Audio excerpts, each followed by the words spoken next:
पिछले साल तक हमारे पास क्या होता था, टोटल 50 क्वेश्चन आते थे, ठीक है, टोटल 50 क्वेश्चंस आते थे और 50 में से हम लोगों को भैया करने होते थे अपना खाली 40 क्वेश्चन। हर एक करेक्ट क्वेश्चन को अटेम्प्ट करने के आपको मिलते थे बोनस 5 नंबर और हर एक गलती के आपके सीधा होते थे -1। तो ये 40 क्वेश्चंस बहुत बढ़िया चीज थी। क्यों? क्योंकि 10 क्वेश्चन जो आपको नहीं आते बहुत कंफर्टेबली छोड़ सकते हो। इवन किसी बच्चे को खाली 35 या 32 क्वेश्चन आते, 35 या 32 क्वेश्चंस आते, तो उसके लिए और पॉजिटिव पॉइंट ये था कि वो बाकी अटेम्प्ट ही ना करके आए, क्योंकि उसके वैसे ही हाईएस्ट मार्क्स बन जाते थे। मतलब किसी को 30 क्वेश्चंस भी आते हैं तो समझ लो 50 में से 30 क्वेश्चन आने के बाद भी दिल्ली यूनिवर्सिटी के तुम्हारे चांसेस बहुत ही ज्यादा बढ़ गए हैं। समझ रहे हो बेटा? बट इस बार से ये सब खत्म हो गया, तो ये सबसे बड़ा नेगेटिव पॉइंट है। इस बार आप लोगों को 50 में से 50 क्वेश्चन अटेम्प्ट करने हैं। टाइम लिमिट कुछ इंक्रीज नहीं है, पूरा 60 मिनट के अंदर ही आप लोगों को वो 50 क्वेश्चन अटेम्प्ट करने हैं भैया। तो हमारे पास पहला चैप्टर है accounting for partnership, basically fundamental वाला। बट इसमें जो आपका गारंटी वाला टॉपिक है, पास एडजस्टमेंट वाला टॉपिक है, वो सब डिडक्ट हो गया है। ठीक है, इसका मतलब ये नहीं है कि चीजें इजी हो गई है, चीजें और टफ हो गई है, क्योंकि वो डिटेल में से आपको एक एक चीज को बारीकी से करना पड़ेगा। ठीक है, उसके बाद आप लोगों का चेंज इन PSR, डिसोल्यूशनिंग, घुमा फिरा के पूरी की पूरी फर्स्ट बुक आएगी। घुमा फिरा के पूरी की पूरी फर्स्ट बुक आएगी, हम लोगों को कुछ भी नहीं छोड़ना।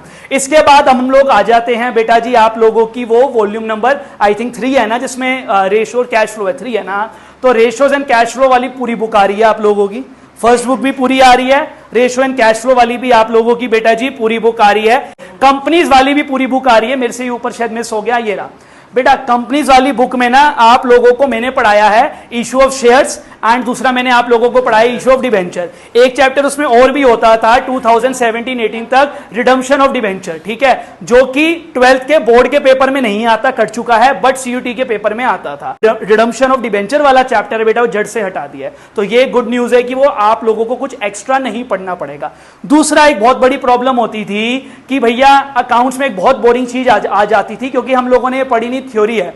ठीक है, 11th में भी पढ़ी थी, बट हर एक बच्चे ने नहीं पढ़ी। That is your computerised accounting system. Computerised accounting system, बहुत ध्यान से सुनना बेटा ये वाली चीज।